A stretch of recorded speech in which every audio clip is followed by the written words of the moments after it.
Falun Gong practitioner says she was tortured by Chinese authorities after being framed by her husband, who used her beliefs to turn her in while having an affair with a younger woman.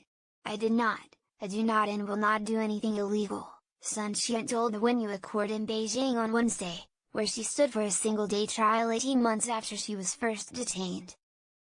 Chinese authorities had promised an open court hearing for Ms. Sun, whose citizenship has drawn attention to her case in Ottawa.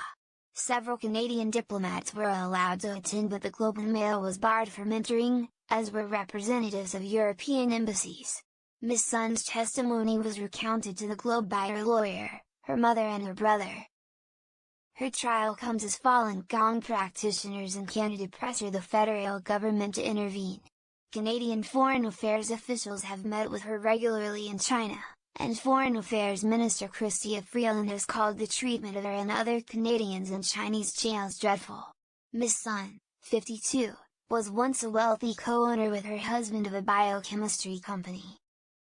But on February 19, 2017, a group of men arrived at her Beijing villa and took her away.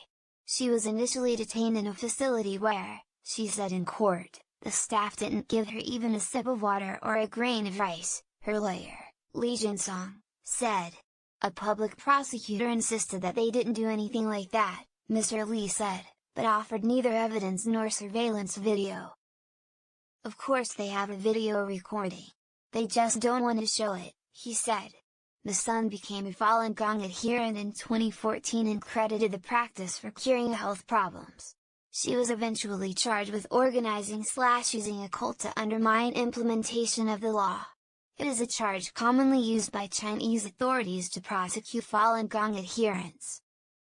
China made Falun Gong illegal in 1999, and now considers it an evil cult. But Ms. Sun said Wednesday that her husband used her beliefs as a cudgel against her.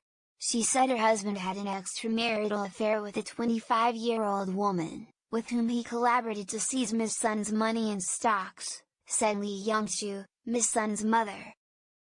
After Ms. Sun was arrested, her property and company shares were transferred to her husband, Shen Guangqian. On Wednesday, Ms. Sun accused him of working with friends and the police to arrest her, then falsifying her signature on asset transfers while she was in detention, Mr. Li, her lawyer, added. A different Chinese court has yet to accept a lawsuit filed against Mr. Shen in late July on that matter. Mr. Shen did not respond to repeated requests for comment. Ms. Sun was the only person to testify in court after authorities denied Mr. Li's request to cross-examine Mr. Shen and the family's maid. But the case against her contains errors, he said. An arrest warrant, for example, was dated after Ms. Sun was taken in, so it's obvious they forged the application, he said. Ms. Sun arrived in court handcuffed and wearing her own clothes. Her family described her as in good health. However, she described mistreatment in detention, including this May when she was shoved to the ground and pepper sprayed after an argument with a guard, which she said the guard instigated. They didn't provide video of that, either, Mr. Li said. If found guilty, Ms. Sun faces 3 to 7 years in prison. In court, she called all the elements and procedures of their case illegal, her mother said. Ms. Sun said she believes practicing Falun Gong is both legal and reasonable. A verdict is not expected for weeks, but Ms. Sun's 18 months of incarceration have left a mark on the family. "Seeing my daughter get detained and suffering through all of this has left me really, really sad," said Ms. Li, her mother. "Living in a country like this without freedom or human rights, I feel sorry for her. I feel pain. But her case is not a particularly special one," said Huang Hongzhuang, one of a series of lawyers who backed out of representing their son after coming under government pressure. Each year in China there are tons of similar cases being processed in Chinese courts. Still, he said, the fact that Ms. Sun was brought before a court represents progress. In the past, Chinese authorities responded to perceived ideological threats in ways that were very brutal and very bloody. They are now expressing this type of hatred in a more civilized way than before. China nonetheless maintains a roughly 99% conviction rate, and Mr. Huang criticized Chinese authorities for failing to abide by their own laws. Ms. Sun's trial, for example, was meant to be open. But when the Globe and Mail and European diplomats arrived, a court worker emerged and refused them entry. "We had hoped to let you in, but unfortunately we don't have sufficient seats in the courtroom. The room is full, there's nothing we can do," she said. That room has, however, accommodated more people in the past.